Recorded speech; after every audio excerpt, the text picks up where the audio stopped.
17 ఫిబ్రవరి 2024 శనివారము. ఈరోజు కృత్తికా నక్షత్రము. చంద్రబలం ఉండే రాశులు ఏంటంటే వృషభ రాశికి మరియు కర్కాటకము, సింహము మరియు వృశ్చికము, ధనుస్సు, మీనరాశులకు చంద్రబలం బాగుంది.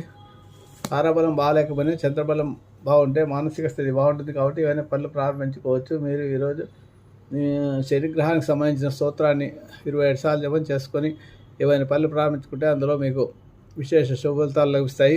అనుకూలత ఏర్పడుతుంది. ముఖ్యంగా తారాబలం లేనివారు, మిగతా వారికి అవసరం లేదు. ఇకపోతే ఈరోజు భీష్మాష్టమి. విష్ణు సహస్రనామ పారాయణ అధిక శుభ ఫలితాలను ఇస్తాయి. జీవితంలో వచ్చే అనేక సమస్యలకు పరిష్కారం లభిస్తుంది. ఈరోజు శనివారం వెంకటేశ్వర స్వామి ఆలయ దర్శనం చేసుకోవడం, గోవిందనామ పారాయణం చేసుకోవడం, కృత్తికా నక్షత్రానికి సంబంధించిన స్తోత్రము జపాకుస్తు సంకాశం కాశపేహ మహాజుద్ధిని తమోరిన్ సర్వపాపగ్నం ప్రణతోస్తు జోకరం అనే స్తోత్రాన్ని కూడా 27 సార్లు జపం చేసుకోండి.